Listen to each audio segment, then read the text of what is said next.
यह बताता है, क्या बताता है? मनुष्यों के लिए बताता है। किस विषय में बताता है? छुटकारे के विषय में। छुटकारे के विषय में, और हम लगातार छुटकारे के विषय में खोज करते हैं। और हर मनुष्यों के लिए यह ज़रूरी है कि वह हर प्रकार के परमेश्वर के उस उपाय को जाने और समझ जाए, और जब जानेगा तभी वह उस मार्ग में आगे बढ़ेगा। छुटकारा एक प्रकार से नहीं है, छुटकारा का एक ही रास्ता नहीं, हर प्रकार से छुटकारे का उपाय है, और उस उपाय को हर मनुष्य को, जो परमेश्वर की संतान है, जानना जरूरी है।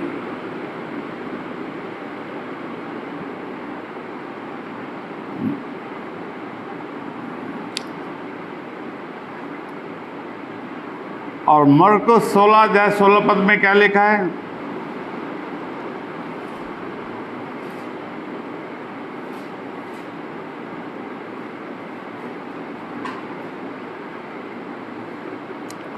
मरकुस 16:16 में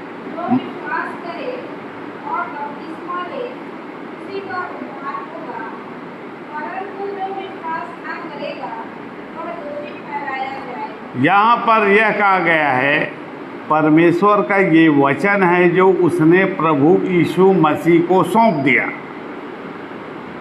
उसने अपनी इच्छा को प्रभु यीशु मसीह को बताया। छुटकारे के उपाय को परमेश्वर ने प्रभु यीशु मसीह को सबसे पहले दिया और बताया, सब प्रकार के उपाय को बताया। यीशु मसीह के पास ही सब प्रकार का उपाय है, और उसका उपाय क्या है? मुख्य उपाय ये है कि जो विश्वास करे, जो विश्वास करे, नहीं विश्वास करता उसका कोई मतलब नहीं। वह अर्थात वह छुटकारे के उस दायरे में नहीं है। जैसे सब मनुष्य हैं वैसे ही वह एक साधारण मनुष्य है, बस है, लेकिन वह परमेश्वर की संतान नहीं बना है। यह उपाय जो परमेश्वर का है, परमेश्वर की संतानों के लिए है। परमेश्वर की संतान उसे बनना पड़ेगा, पहले उसकी शुरुआत करनी पड़ेगी। पहले तो उसे एडमिशन लेना पड़ेगा। एडमिशन नहीं लेगा तो कोई भी प्रकार के उसे किसी भी कक्षा में प्रवेश नहीं मिलेगा, कोई भी मार्ग नहीं बताया जाएगा। उसे पहले तो एडमिशन लेना पड़ेगा। एडमिशन के लिए क्या करना पड़ेगा? जैसे लोग कहते हैं फलाना रंग का ड्रेस पहनना है, जूता पहनना है, सैंडल पहनना है, मोजे पहनना है, और क्या करना है क्या नहीं करना है उसे पहले बता दिया जाता है। तो उसी को पहले बताया, परमेश्वर की संतान बनने के लिए तुम्हें क्या करना पड़ेगा? जो विश्वास करे और बपतिस्मा ले। दो काम हैं, विश्वास करना और बपतिस्मा लेना। दोनों काम एक दूसरे के अनुसार ही हैं, दोनों काम एक दूसरे से अलग नहीं हैं। दोनों को अलग नहीं किया जा सकता कि जैसे कई लोग ऐसे हैं, मैं तो विश्वास करता हूँ लेकिन बपतिस्मा नहीं लिया। मैं तो विश्वास किया हूँ और करता हूँ, आज भी करता हूँ, लेकिन काम कुछ भी नहीं करता है। विश्वास तो मन से होता है। तुम किसी भी प्रकार का क्या क्या विश्वास करो, उससे क्या मतलब है? विश्वास तुम्हें दिखना चाहिए, विश्वास दिखना चाहिए। कि तुम विश्वास करते हो, तभी तो वो विश्वास कहलाएगा। यदि दिखाई नहीं देता, बहुत से लोग हैं जो कहते हैं कि मैं तो विश्वास करता हूं। तुम लोग क्या करते हो? वह सब कुछ मैं करता हूं, जो तुम नहीं जानते मैं जानता हूं, लेकिन मैं अपने धर्म में बना हूं। लेकिन मैं अपने धर्म में बना हूं।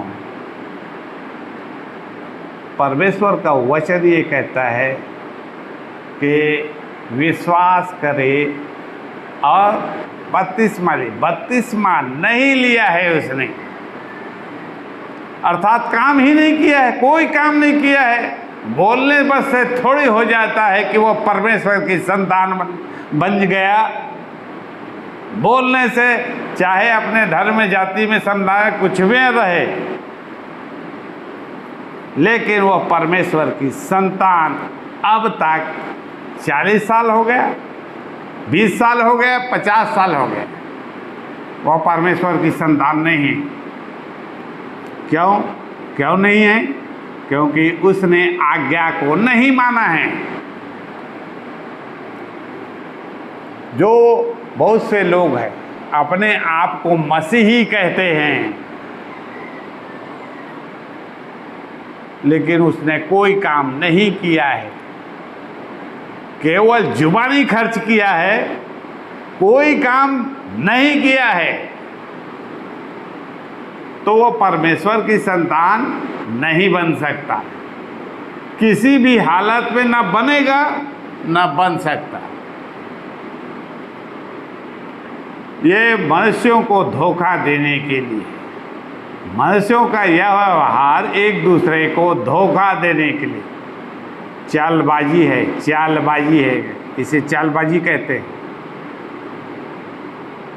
तो जितने भी इस प्रकार के लोग हैं जो काम नहीं करते, जो काम उसे करना चाहिए वह काम उसने नहीं किया है, परमेश्वर की संतान वो खाक बनेगा।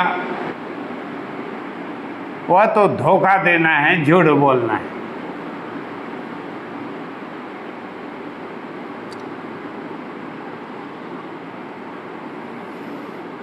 परंतु जो विश्वास ना करे वह क्या हो जाएगा?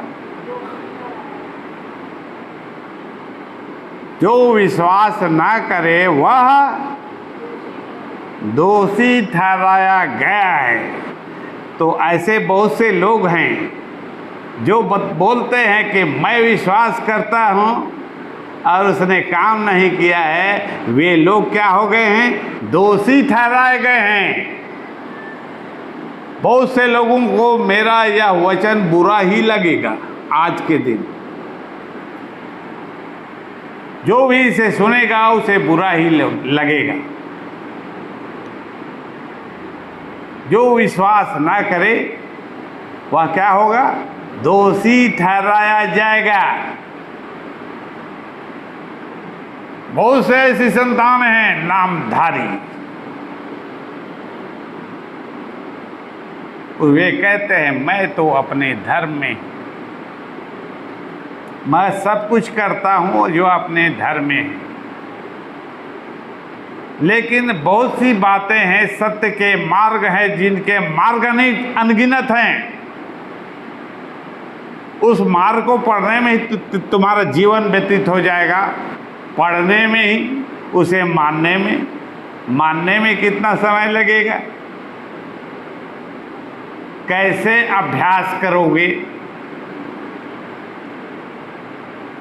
कैसे दोषी नहीं ठहराए जाओगे? तुम्हें तो हर मार्ग को फूंक कर कदम बढ़ाना है। तुम तो पहले भी ऐसे क्या हो, अपने मार्ग में अडिग हो, अपने पुराने मार्ग में, आदम के स्वभाव में अडिग हो। तुमने कोई काम नहीं किया है और कहते हो कि मैं स्वर्ग के राज्य का भागी हूँ, स्वर्ग के राज्य की संतान, परमेश्वर की संतान हूँ। तुमने साधारण सा काम उसने तुम्हें सौंपा है, सामने रखा है, तुम उसकी आज्ञा का उल्लंघन अब तक करते आए हो, उसे अब तक उसका पालन नहीं किए हो, पालन ही नहीं किए हो, तो कैसे तुम्हें छुटकारा मिलेगा? तो कौन छुटकारा तुम्हें देगा? क्या और कोई है छुड़ाने वाला? स्वर्ग के राज्य में पहुंचाने वाला, जीवन देने वाला है। तुम्हें किसी ने जिलाया तुम्हारे सामने?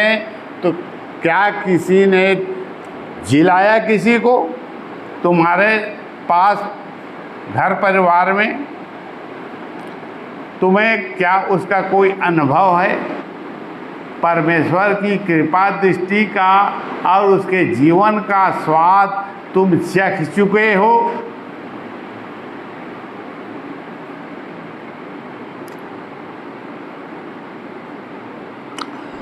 लेकिन परमेश्वर कहता है यूहन्ना 3 अध्याय 13 पद में,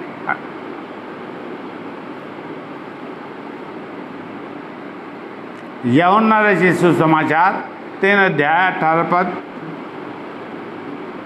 जो उस पर विश्वास करता है उस पर दंड की आज्ञा नहीं होती। और यहाँ पर तो लिखा है कि जो विश्वास करता है उस पर दंड की आज्ञा नहीं, परंतु जो उस पर विश्वास नहीं करता वह दोषी ठहरेगा। जो विश्वास नहीं करता वह तो दोषी ठहराया गया है, दोषी ठहर चुका है, सजा मिल गई है उसे सजा को इंतजार करना नहीं पड़ेगा कि जैसे कोर्ट में सजा मिल जाती है और उसे दोषी ठहरा दिया जाता है कि ये दोषी है, सजा याफ्ता, इसे सजा मिलनी चाहिए। दोषी को सजा दे दिया जाता है, लिख दिया जाता है। लोग भी कहते हैं ये दोषी है, इसने फलाना अपराध किया है, इसे दंड अभी तक नहीं मिला है, तो वह दंड का इंतजार कर रहा है, लेकिन उसे दंड जरूर मिलेगा, सजा जरूर मिलेगी जिसे दोषी ठहरा दिया गया है।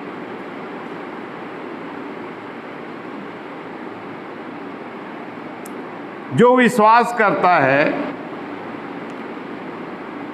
उस पर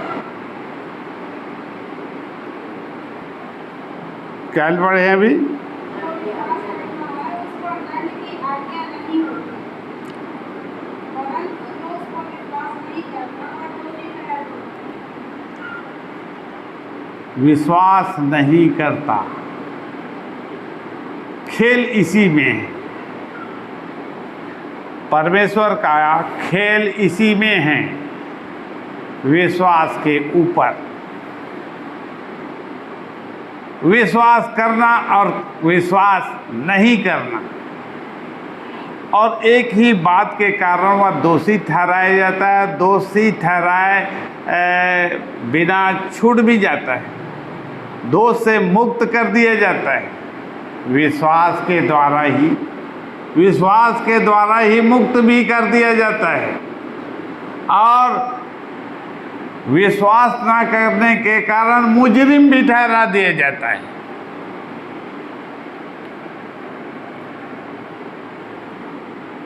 तुम किसी प्रकार का विश्वास करने से परमेश्वर की संतान नहीं बन सकते, स्वर्ग के राज्य के भागी नहीं हो सकते। तुम कोई भी प्रकार का किसी विश्वास को अपना प्रकट कर सकते हो, और सारा संसार इस प्रकार से अपने अलग अलग प्रकार के विश्वास को बताते हैं, वर्णन भी करते हैं। लेकिन सबसे बड़ी ये बात है, जो पापी है उसके साथ अच्छा कभी नहीं होता। जो पापी है उसके साथ जीवन भर गिरहा बना रहता है। क्या बना रहता है? गिरहा अर्थात शराब। परमेश्वर का श्राप है उसके पास। परमेश्वर को के द्वारा दिया गया श्राप गिरह के रूप में उसके साथ है और उससे वह मुक्त नहीं होता। इतने सालों से मैं बीमार हूं, इतने साल से मेरा इलाज चल रहा है, दवाई चल रहा है, मेडिसिन चल रहा है, कई प्रकार का प्रयास किया हूं मैं, कई प्रकार का उपाय किया हूं, तुम्हारे उपाय से कुछ नहीं होगा।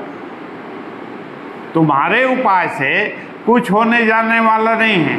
चाहे हर प्रकार का दवाई लो, हर प्रकार के डॉक्टर के पास जाओ और हर प्रकार से जो कुछ वो कहे उसके अनुसार करते जाओ, फिर भी कुछ नहीं होगा। शरीर के साथ कुछ भी नहीं होगा। लेकिन जो श्राप मुक्त है,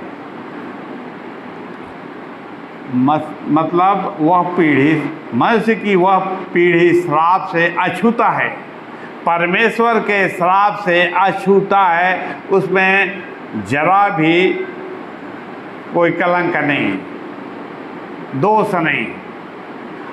या फिर परमेश्वर की संतानों में से वह संतान जो उस पीढ़ी से अलग हो चुकी है, अलग हो चुकी है उस दोष से, क्योंकि वे बहुत पहले के हैं, वर्षों से हैं, तो वह श्राप मुक्ति की कगार में है या श्राप से छुटकारा पा चुके हैं। बहुत से लोगों ने श्राप से छुटकारे का निराकरण पहले से उसके पुरखाओं ने, बाप दादाओं ने कर दिया है। जैसे हम पश्चिमी देश में देखें, वहाँ हजारों वर्ष पहले उस समय के लोगों ने इस बात को जाना और उस दोष को अपने ऊपर से दूर करने के लिए प्रयास किया, परमेश्वर से मेल बनाने का उपाय किया। वे आज तक परमेश्वर से मेल बनाने के लिए प्रयासरत हैं, हर प्रकार का प्रयास करते हैं। तो जो इस प्रकार से बहुत से लोग छूट गए हैं, परमेश्वर के श्राप से, प्रकोप से छूट गए, परमेश्वर से क्रोध से छूट गए हैं और उनके ऊपर ज़्यादा बुरा नहीं होता है। क्या कारण कि हमारे साथ बुरा ही होता है? क्या कारण है कि हमारे साथ ही बुरा क्या होता है? मैं बीमार क्यों पड़ता हूँ बार बार? कल मुझे फलाना बीमारी है, एक महीने पता चला दूसरी बीमारी आ गई, 6 महीने बाद तीसरी बीमारी आ गई, साल भर बाद चौथी आ गई। एक गया और एक आया, ये श्राप है। वह उसे छुटकारा नहीं पाता, उसी में घूमता रहता है। वह उसे छुटकारा नहीं पाता, नहीं पाएगा, क्योंकि उसने मेल नहीं किया है, सही ढंग से मेल नहीं किया है।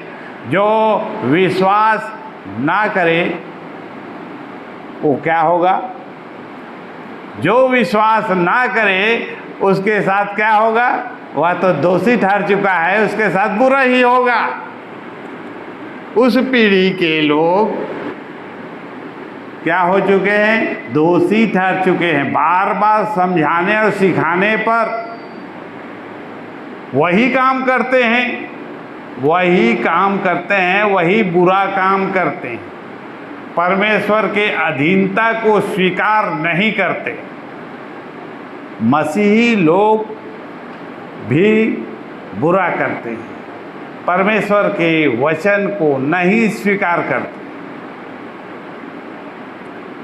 कठिन कठिन बातों को, अच्छी अच्छी बातों को वे स्वीकार कर लेते हैं, मान लेते हैं, लेकिन वे अब तक बुरे बुरे काम करते हुए कई लोग बुढ़ा होकर मर गए और पता चला कि वह कौन है। अरे ये तो परमेश्वर की संतान है, अर्थात मसीह ही है। परमेश्वर की संतान है अर्थात मसीह ही है, और वो बुरा काम करता है। जिस काम को करने की मनाही है वही वही काम गिन गिन के करता है, सोच सोच के करता है। उसके कारण उसका उद्धार नहीं होता, उसका छुटकारा नहीं होता। लोगों का छुटकारा इसी कारण से नहीं होता।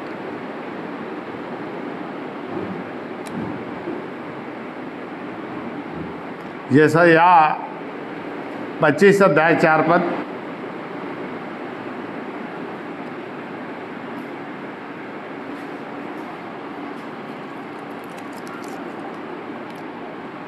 क्योंकि तू संकट में दिनों के लिए डर और जब भयानक लोगों का धोखा दीवार पर बरसात के समान होता था, तब तू दरिद्रों के लिए उनकी शरण और कफन में छाया का स्थान हुआ। लेकिन परमेश्वर का ये वचन मनुष्यों के लिए, उस समय लोग छुटकारा नहीं पाए थे। मतलब जगत में परमेश्वर के उपाय प्राप्त नहीं हुए थे, लेकिन फिर भी परमेश्वर उनका छुटकारा करना चाहता है। वह चाहता है कि वह उन लोगों को छुटकारा दे। वह छुटकारा आज भी देना चाहता है, हर प्रकार से छुटकारा देना चाहता है, मनुष्यों को देना चाहता है। वह उसकी सुधि करता है, कोई मनुष्य को वह छोड़ना नहीं चाहता है। लेकिन मनुष्यों ने जब अनसुनी की, क्या किया? मनुष्यों ने अनसुनी की, अर्थात उसके वचनों को सुनना नहीं चाहा, जानना नहीं चाहा, उसकी शिक्षा लेनी नहीं चाहिए, उसे पाना नहीं चाहा। हमें किसी प्रकार के छुटकारे की जरूरत ही नहीं, हमें किसी प्रकार के छुटकारे की जरूरत नहीं है। तो परमेश्वर ने बहुत से ऐसे लोग हैं। कौन लोग? वे लोग जो परमेश्वर को ढूंढते हैं, और उसमें कैटेगरी भी है। वे सब मनुष्य नहीं हैं, परमेश्वर के लोग कहलाते भले, लेकिन परमेश्वर के लोग में भी सब प्रकार के लोग हैं, कई प्रकार के गुण के लोग। परमेश्वर की संतान कहलाने बस से ये साबित नहीं हो जाता कि वह परमेश्वर की संतान है। तो उन संतानों में जो दीन लोग हैं, उनके विषय में परमेश्वर की इच्छा क्या है और परमेश्वर उससे क्या चाहता है।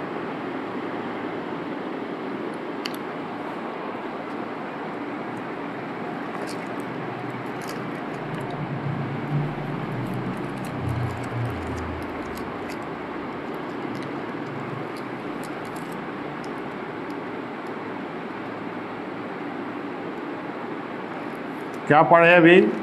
यशायाह 25 का 4 क्या लिखा है? क्योंकि तू संकट में दिनों के लिए गढ़, क्योंकि तू संकट में दिनों के लिए गढ़। और जब संकट में किसके लिए गढ़ है? दीनों के लिए गढ़ है, सब मनुष्यों के लिए नहीं। संकट सब पर आएंगे, संकट सब पर आते रहेंगे, संकट सबके साथ चलता रहेगा, लेकिन परमेश्वर किसके साथ है, परमेश्वर किसके साथ होगा, किसकी सुधि लेगा, किसकी सहायता करेगा, तुम स्वयं जान सकते हो। क्या जान सकते हो? कि परमेश्वर दीनों के लिए क्या है? गढ़ है। गढ़ है, गढ़ है मतलब वह ढाल है। परमेश्वर के सामने खड़ा है। परमेश्वर जिसके सामने खड़ा हो जाए, परमेश्वर किसके सामने खड़ा होगा? क्या तुम्हारे सामने खड़ा होगा? क्या तुम्हारे सामने परमेश्वर आके खड़ा हो जाएगा?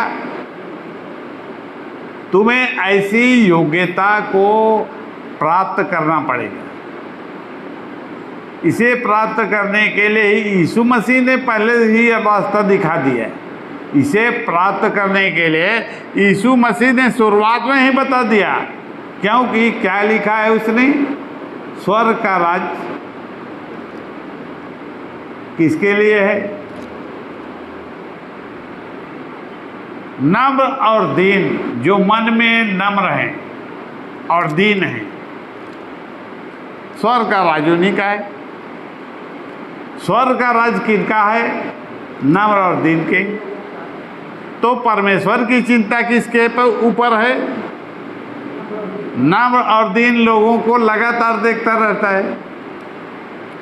चाहे मैं नम्र और मन में दीन नहीं हूँ और लगातार प्रार्थना करता हूँ प्रतिदिन और हर समय भी करता हूँ, लेकिन परमेश्वर मेरी प्रार्थना को सुनता ही नहीं।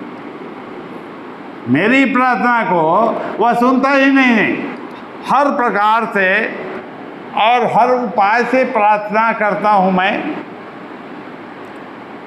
लेकिन क्या पता परमेश्वर की ऐसी क्या मुझसे दुश्मनी हो गई, क्यों मेरी प्रार्थना को सुनता ही नहीं। तो उस दुश्मनी का कारण है, उसके दुश्मनी का कारण है तुम्हारा घमंड। तुम मन में नम्र नहीं हो, दीन नहीं हो। परमेश्वर उसी को देखता है। तुम्हारा छुटकारा इसी कारण से नहीं होता। प्रार्थना करते तो बहुत से हैं, बहुत से मसीही सारे जगत में, और रविवार को लगातार करते हैं। कोई उपवास करता है, कोई अपने देह को दुख देता है, क्या क्या कुछ ना करता है, लेकिन छुटकारा नहीं पाता। छुटकारा वह तभी पाएगा जब वह अपने मन को दीन करेगा। नम्र परमेश्वर देखेगा कि ये क्या वास्तव में नियम नम्र है, दयालु है क्या ये? तो देखता है कि ये तो सब काम करता है, लेकिन नम्र बस नहीं होता, नम्र और दीनता को धारण नहीं करता, सब कुछ करता है, लेकिन ये दुर्गुण है। परमेश्वर के लिए क्या है? दुर्गुण है। इसके कारण छुटकारा नहीं होता। वह उससे कुछ और बोलेगा, उससे कुछ और बोलेगा, तीसरे से कुछ और बोलेगा, लेकिन उसका मन सीधा नहीं है। उसका मन सीधा नहीं है। और जिसका मन सीधा है उसी की सुनता है। वो जो नम्र है उसी की सुनता है, जो दीन है उसी की सुनता है। संसार भर में अनगिनत मनुष्य हैं और अनगिनत प्रार्थना करने वाले भी हैं, और बहुत से लोग लगातार प्रार्थना करने के लिए कहते हैं, प्रार्थना करने के लिए भी कहते हैं। आज इस सेवक के पास गए, कल दूसरे सेवक के, कल तीसरे, और इस प्रकार से बहुत से सेवकों के पास उसने चक्कर लगा लिया। लेकिन परमेश्वर केवल चाहे वह किसी के पास भी जाए, यदि वह नम्र और दीन है, उसमें उसके हृदय में है, उसके मन में बैठ गया है नम्रता और दीनता, वह उसी के अनुसार व्यवहार करता है, निर्णय लेता है, सब काम में सबके साथ वह इसी प्रकार से निर्णय करता है। वह मनुष्य परमेश्वर की दृष्टि में है, परमेश्वर का आत्मा उसकी दृष्टि में है और परमेश्वर उसी का सहायता करेगा। किस प्रकार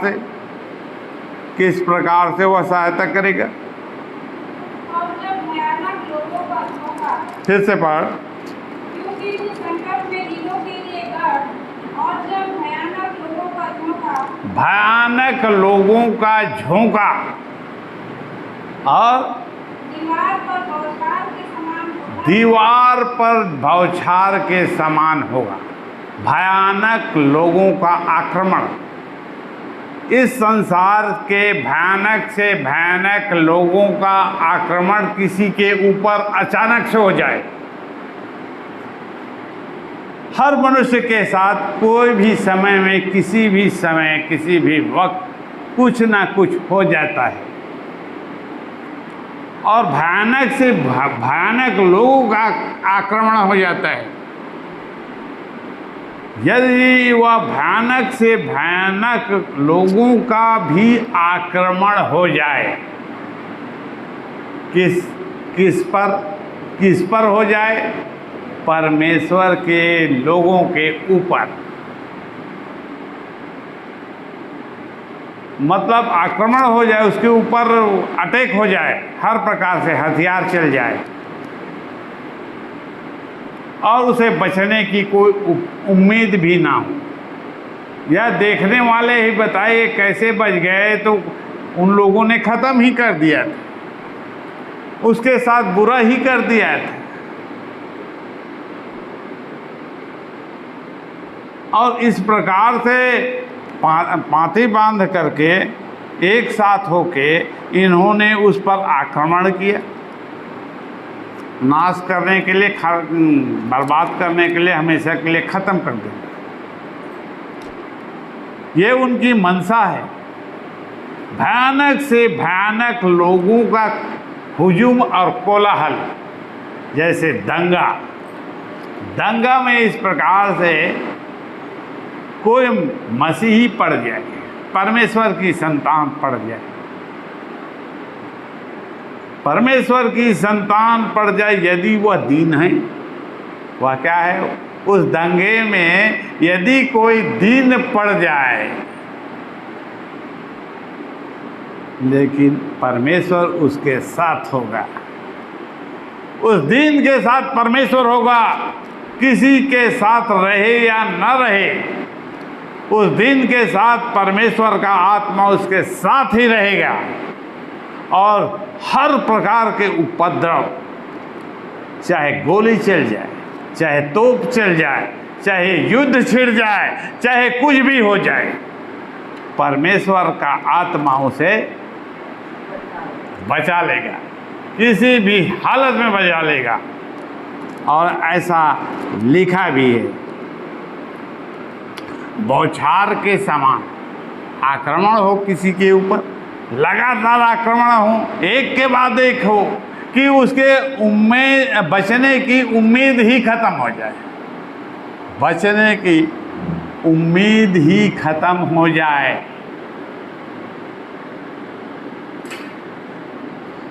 ये प्रतिज्ञा है परमेश्वर की, जो मनुष्यों को क्या देती है? ढाढ़स देती है।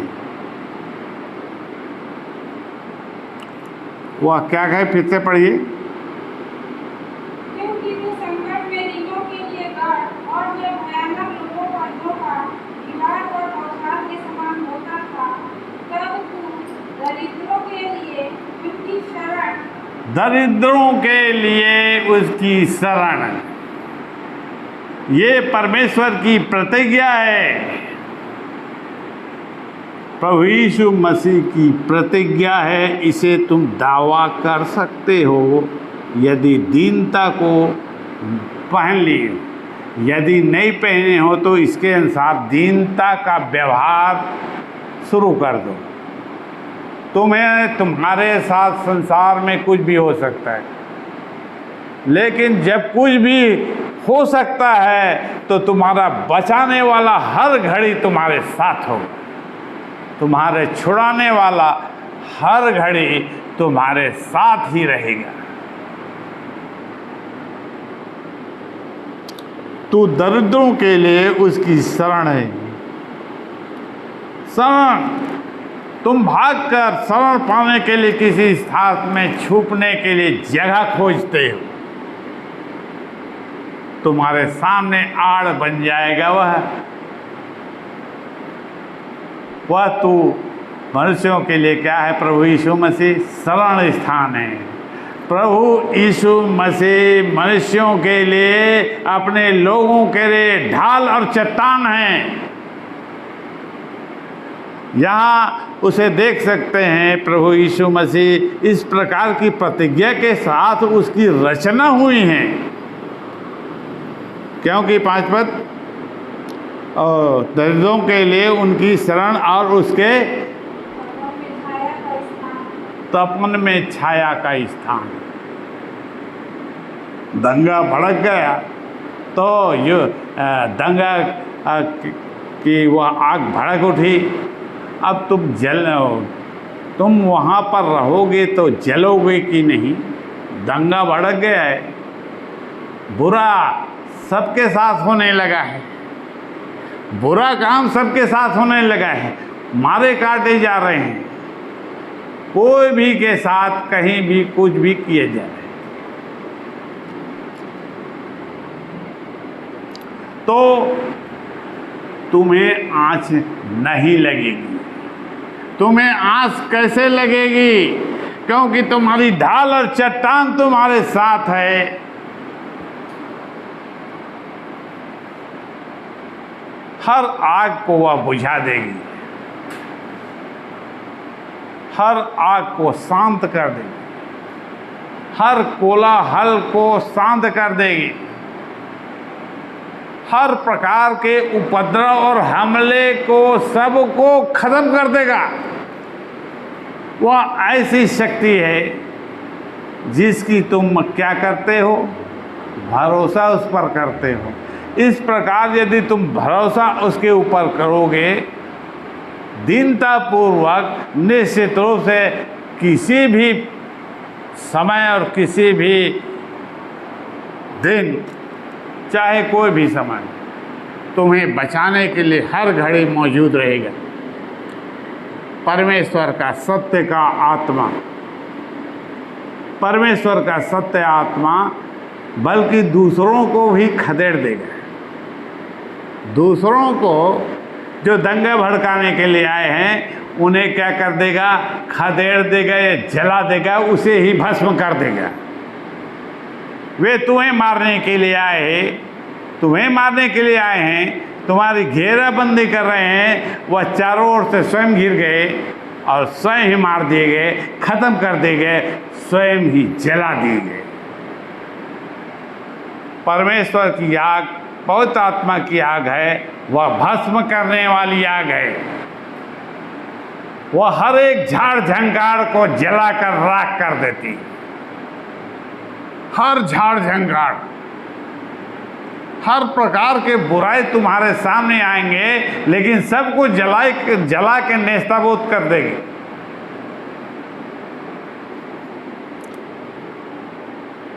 और कैसे लिखा है 5 पद में? जैसे निर्जल देश में बादल की छाया से तपन ठंडी होती है, जैसे निर्जल देश में बादल की छाया से, बादल की छाया से निर्जल देश में है, वह हमेशा घाम रहता है, धूप रहता है, जलन रहती है, ताप बहुत अधिक है और छाया का कोई स्थान भी नहीं है। वह निर्जल स्थान है, वहाँ पेड़ पौधे नहीं हैं। और तुम्हें राहत कैसे मिलेगा, तुम्हें शांति कैसे मिलेगी। लोग जैसे कहते हैं कि मुझे कोई शांति, जरा भी शांति नहीं, मेरे मन में जरा भी शांति नहीं है, कैसे होगा, क्या होगा, मुझे कुछ मालूम नहीं। हमारे पास तो कोई आधार नहीं है, सहारा नहीं है, कोई सहारा या उपाय नहीं है। हम कैसे रहेंगे, कैसे जिएंगे, हमारा क्या होगा, क्या नहीं होगा।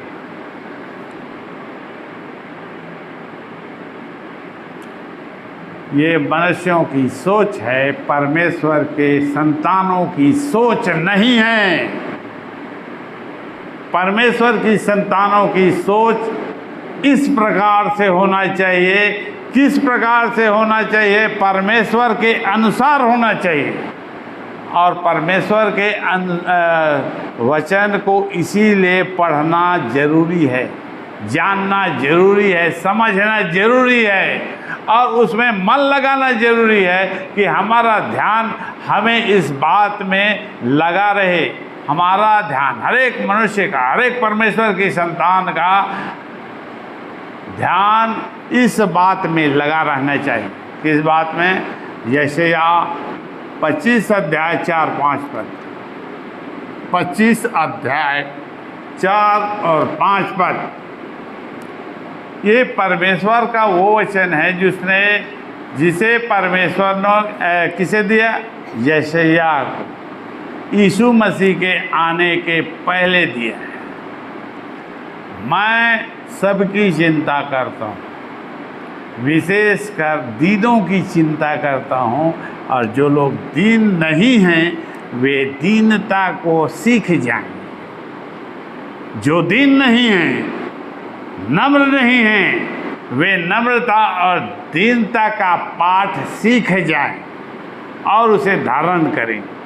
तब परमेश्वर की सहायता मिलेगी, और सहायता मिलेगी तब तुम्हारा क्या होगा?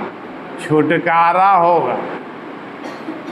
वो तो छुटकारा है, उसका छुटकारा तुम्हारे के पास कैसे पहुंचेगा, इसे तुम्हें सीखना है। यदि नहीं आता तो जो नहीं आता उसके लिए उसे वह सीखता है। यदि क्रोधी भी यदि नम्रता को सीख जाए,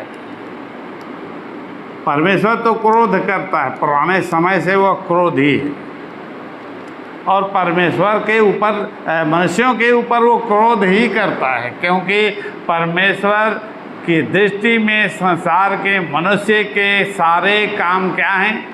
बुरे हैं, और वे उसे क्रोध दिलाते हैं। तो ऐसा काम तुम्हें करना है जिससे परमेश्वर को क्रोध ना आए। परमेश्वर को क्रोध ना आए, बल्कि परमेश्वर को क्या करे? दया आए। तो वही काम करना है जिसे परमेश्वर स्वयं दया से भर जाए। परमेश्वर स्वयं दया से भर जाए। तुम्हें मारने के लिए तो आया था, लेकिन उसके तलवार उसके हाथ से गिर गए। परमेश्वर के हाथ से ही तलवार गिर गया। मारने तो आया था, लेकिन मारा नहीं। तुम्हें मारने आया था, लेकिन उसने तुम्हें नहीं मारा, बल्कि तुम्हें क्षमा कर दिया। क्यों कर दिया? क्योंकि तुम दीन हो गए, नम्र हो गए। दीनता और नम्रता का पाठ को पढ़ लिया, सीख लिया, समझ गए, और वैसा ही व्यवहार करने लगे। और जब परमेश्वर का आमना सामना तुम्हारे साथ होता है, ये आमना सामना कैसे होता है? जब बुरे लोग तुम पर चढ़ाई करते हैं, तुम्हें बुरा करने, तुम्हारे साथ बुरा करने, यही है परमेश्वर का आमना सामना। जब बुरे लोग आ जाते हैं तुम्हें मारने के लिए, तुम्हारे सब कुछ छीनने के लिए, ये परमेश्वर क्रोध करने के लिए छोड़ देता है। अपनी संतानों को उसने छोड़ दिया, लेकिन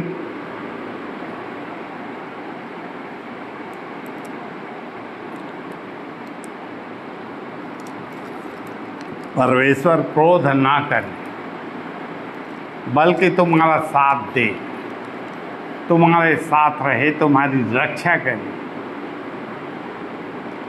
इसके लिए यही उपाय है, नम्रता और दीनता।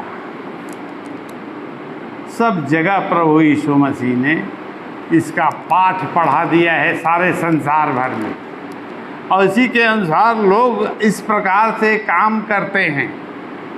जो परमेश्वर की संतान है इसी प्रकार से काम करते हैं।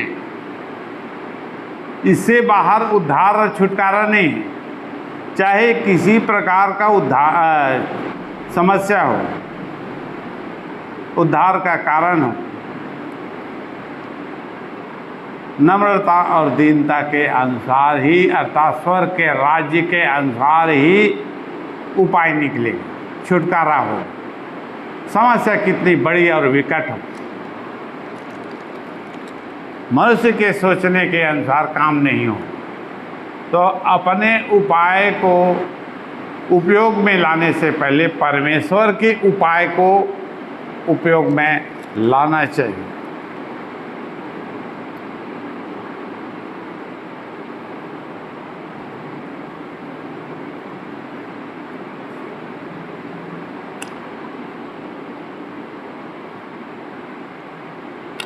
यशाया 17 अध्याय 10 पद।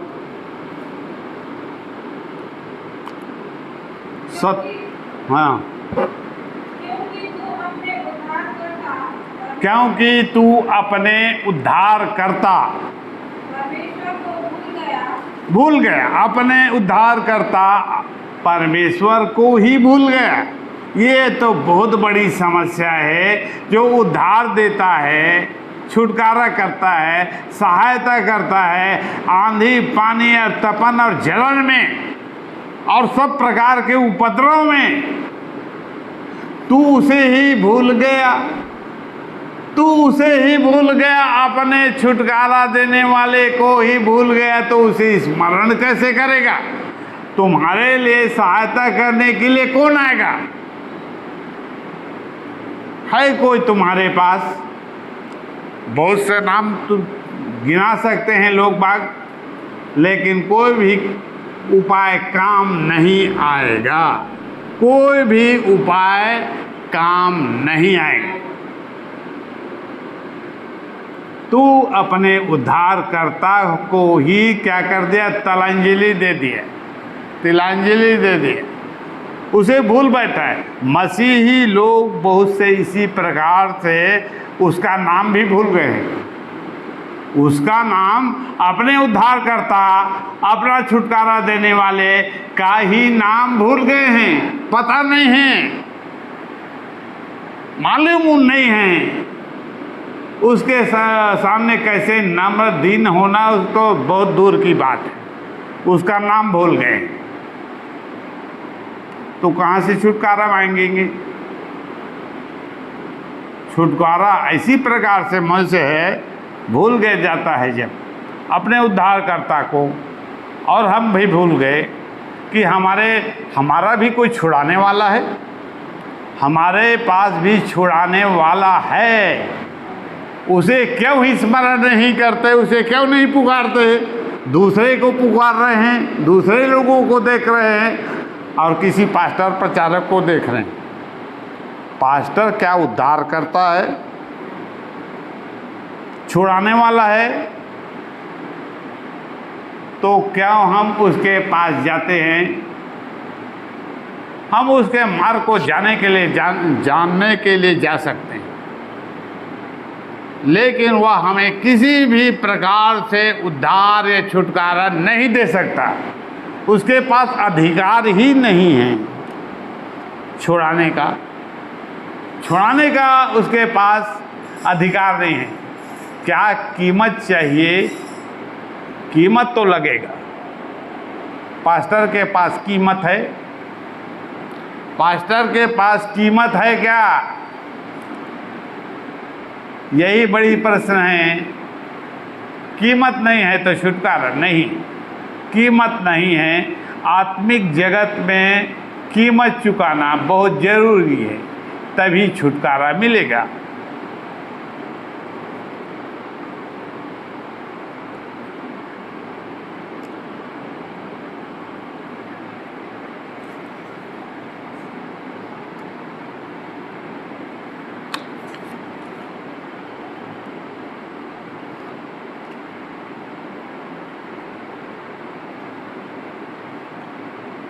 सत्ताईस अध्याय यशाया आखिरी वचन,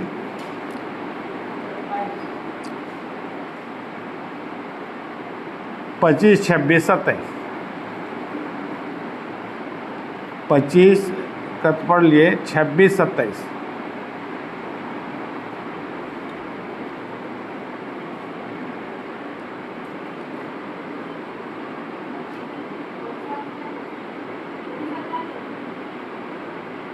पढ़ना। 26 को पहले 27 को पढ़ दें। 27 का 5।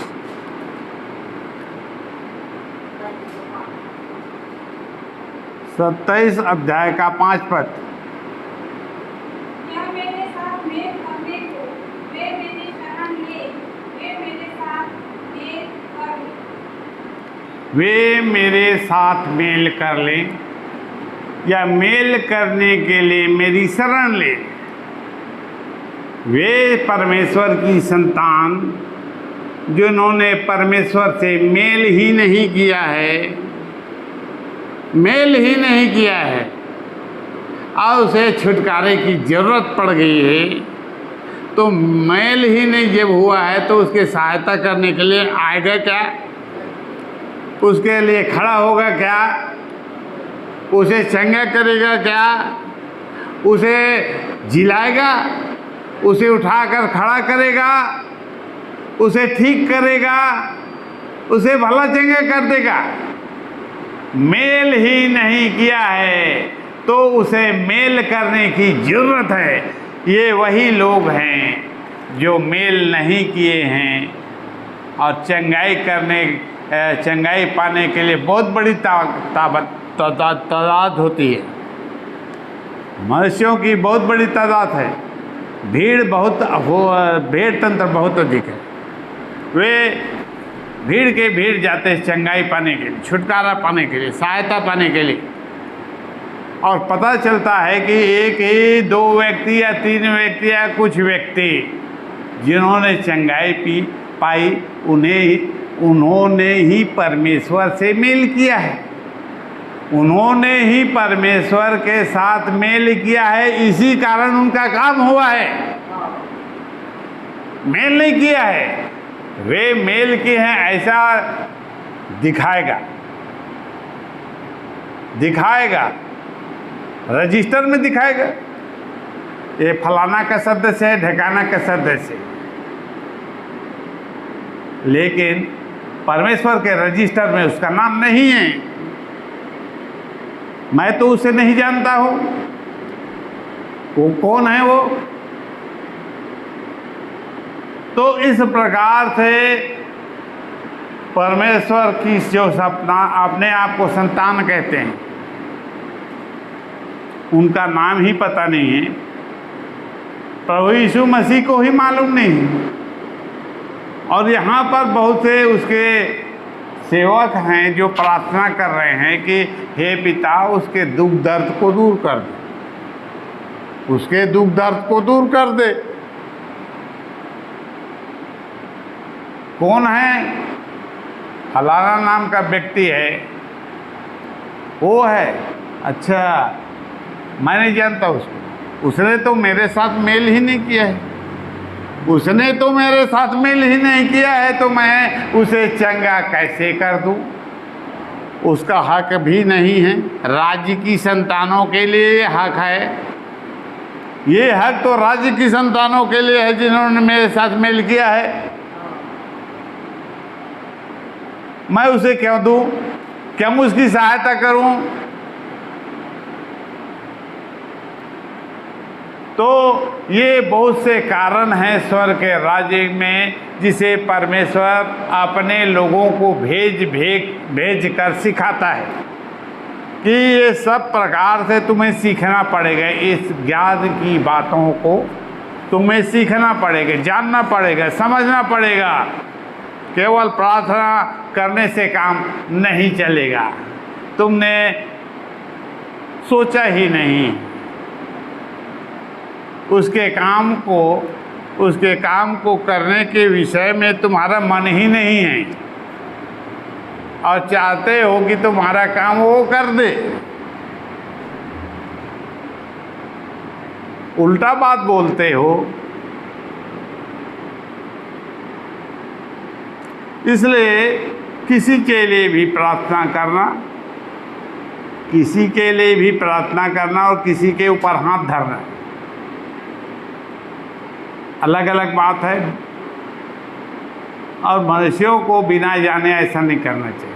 परमेश्वर की संतानों को ऐसा नहीं करना चाहिए। जब पूरी रीति से जान जाए, सीख जाए कि वो कैसा है, क्या है, कहाँ का है, ये सब कुछ पता कर ले, और परमेश्वर के साथ क्या उसने मेल किया है, तो परमेश्वर के साथ ही मेल करना नहीं चाहता और परमेश्वर से पाना चाहता है, छुटकारा पाना चाहता है। तो क्या देगा छुटकारा? क्या छुटकारा देगा? नहीं देगा।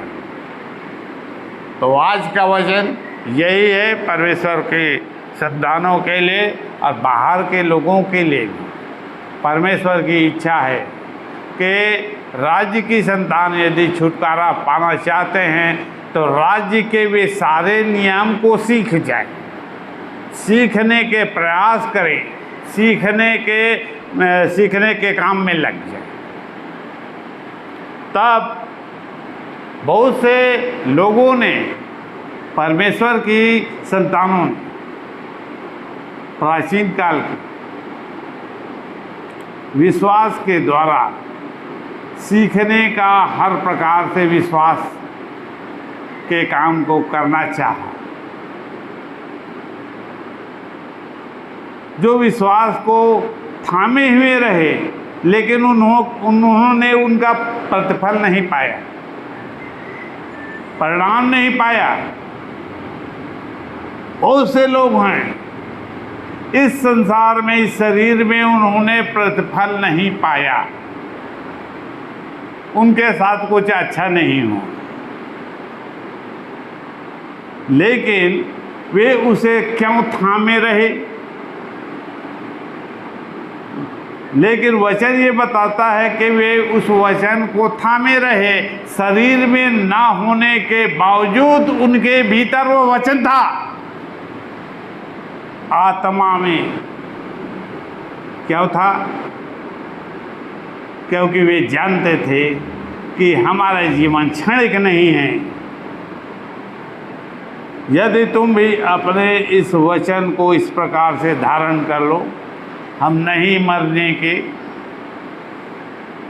क्योंकि हमारे ये शारीरिक जीवन केवल सीमित जीवन भर नहीं है, हमारे पास तो अनंत काल का जीवन है, अविनाशी जीवन है। इस मनसा को धारण करना। संसार के लोग क्या करते हैं कि क्या पता ये जीवन कितने दिन का है, क्या पता ये जीवन कितने दिन का है, क्योंकि वे भरोसा रखते हैं कि हमारा जीवन 50 साल का, 80 साल का, 100 साल का, केवल इतने पर उसे भरोसा है। लेकिन भरोसा दिया है भरोसा देने वाले ने क्या भरोसा दिया है? अनंत काल तक वह नहीं मरे। उसका जीवन कब तक का है जिसे तुम गिन नहीं सकते? अनंत काल, एटर्नल लाइफ, अविनाशी जीवन। इस बात को धारण करना, यहाँ शरीर में तुम्हें धारण नहीं करना है, आत्मा में या बैठ जाए या बैठ जाए, और ऐसा बैठे कि पुनरुत्थान हो जाए, ऐसा बैठे कि वो पुनरुत्थान कर दे, तुम्हारे भीतर पुनरुत्थान ला दे। ऐसा उसे बैठाना है अपने आत्मा में। आज का वचन यहीं तक।